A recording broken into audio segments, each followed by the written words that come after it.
को प्राङ्गणमा उभिएर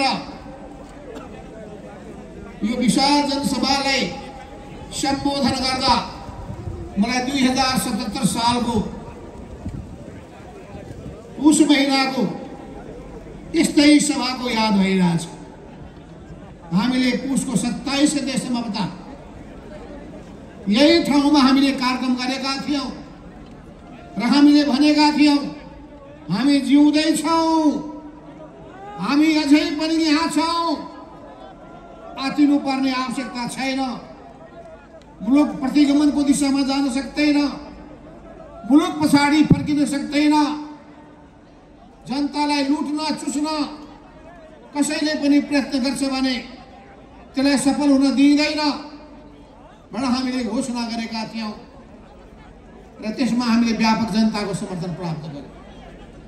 आजको यो कार्यक्रममा उपस्थित हुँदाखेरि मलाई सम्झना भइरहेछ 2062 सालको मंसिर 4 गते बुटवलमा आयोजना गरिएको त्यो विशाल राजतन्त्रलाई उन्मूलन गर्ने पहिलो घोषणा गरेर मैदानमा उत्रिएको तत्कालीन त्यो बेलाको पार्टी नेकपा एमाले, जुन पार्टीको मै थिए प्रमुख, त्यहाँ जब हामीले कार्यक्रम गरेका थियौं कसैले पत्याएका थिएनन्, कसैले विश्वास गरेका थिएनन्। हामीले जब जनतामा सन्देश लिएर गयौं, मान्छेको भव्य उपस्थिति भयो, त्यो बेलामा मैले भनेको थिएँ यो त कास्टिङ मात्रै हो। आजको पनि यो कार्यक्रम नेपालको राजनीतिमा एउटा कास्टिङ मात्रै हो। त्यसो हुनाले प्रतिगामी शक्तिहरू होशियार। अब यो मुलुक शाही वंशतर्फ फर्किन सक्दैन, अब यो मुलुक राणा तन्त्रतर्फ फर्किन सक्दैन, अब यो मुलुक वंशको शासन, परिवारको शासन तर्फ फर्किन सक्दैन। अहिले संसारमा जनता स्वाधीन भएका छन्, सार्वभौमसत्ता सम्पन्न छन्, उनीहरू कसैको पनि दासता स्वीकार गर्न तयार छैन। नेपाली जनता पनि कसैको दास बन्न चाहँदैन। हामी हेरौं 240 वर्षको शाहवंशको इतिहास, हामी हेरौं 104 वर्षको राणाकालीन शासनको इतिहास हामी भोग्छौं। जनतालाई कति लुटे उनीहरूले, देशलाई कति चुसे उनीहरूले, देशलाई कसरी बर्बाद पारे उनीहरूले। उनीहरूका एक एक घटनाक्रमहरूको बारेमा यदि हामी सम्झौं भने हामी छर्लङ्ग हुन सक्छौं कि राजतन्त्रले देशको भलो गरेको छैन। त्यस हुनाले राजतन्त्रबाट फर्किने कुरा कल्पनै नगरे हुन्छ। अब यो इतिहासको रात पछाडि जान सक्दैन, इतिहास फेरि पछाडि जान सक्दैन। हामी जान दिँदैनौं, हामी चुनौती दिन चाहन्छौं। यो देशमा फेरि ती वंशको शासन ल्याउन खोज्ने कसैले दुश्चेष्टा गर्छ भने उनीहरूले ठूलो मूल्य चुकाउनु पर्ने हुन्छ।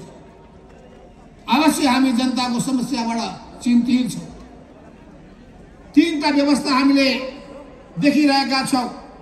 एउटा सामन्ती व्यवस्था, त्यो सामन्ती व्यवस्थाको प्रतिनिधित्व यिनै राणा, यिनै शाहहरूले गरेका हुन्।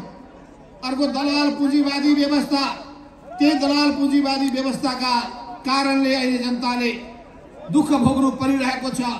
शासकहरूको नालायकीले पनि जनताले दुःख भोग्नु परिरहेको छ। त्यस हुनाले हामीले भनिरहेका छौं तेस्रो व्यवस्था चाहिएको छ। त्यो तेस्रो व्यवस्था भनेको समाजवादी व्यवस्था। त्यो समाजवादी व्यवस्थाले न्यायको समाज स्थापित गर्न चाहन्छ, समानताको समाज स्थापित गर्न चाहन्छ, जनतालाई सुखी जीवन प्रदान गर्न चाहन्छ। त्यस हुनाले हामीले यो मोर्चाको नाम पनि समाजवादी मोर्चा राखेका छौं र हामीले भनिरहेका छौं नेपाली विशेषताको समाजवाद आज चाहिएको छ।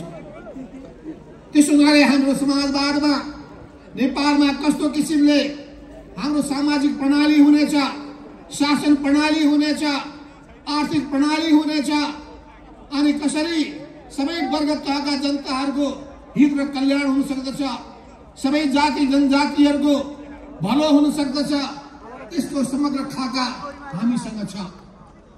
दुर्भाग्य के छ भने सत्तामा बस्नेहरूले अग्रगामी विचार राखेनन्, यथास्थितिमा रुमलिए, उनीहरू परिवर्तनका पक्षधर देखिएनन्। आज त्यसैको हामी भोगिरहेका छौं परिणाम। देशमा सबैतिर निराशा छ, युवाहरूको पलायन छ। हामी मिटर ब्याज पीडित जनताको समस्या देखिरहेका छौं, लघु वित्तबाट पीडितहरूको समस्या पाइरहेका छौं। हामी देखिरहेका छौं सुकुम्बासीहरू अनेकौं समस्या र वेदनाले पिल्सिएका छन्। दलितहरूको त्यस्तै बिजोग छ, महिलाहरूमाथि त्यस्तै हिंसाका घटनाहरू घट्ने गरेका छन्। अन्तर्जातीय विवाह गर्न खोज्दाखेरि मान्छेको ज्यान लिने गरिएको छ। सरकार तमासे भएर बसेको छ। सरकारले जनताको समस्यासँग कुनै मतलब छैन। सरकारले त खालि गीत गाउँदा मात्रै मतलब छ।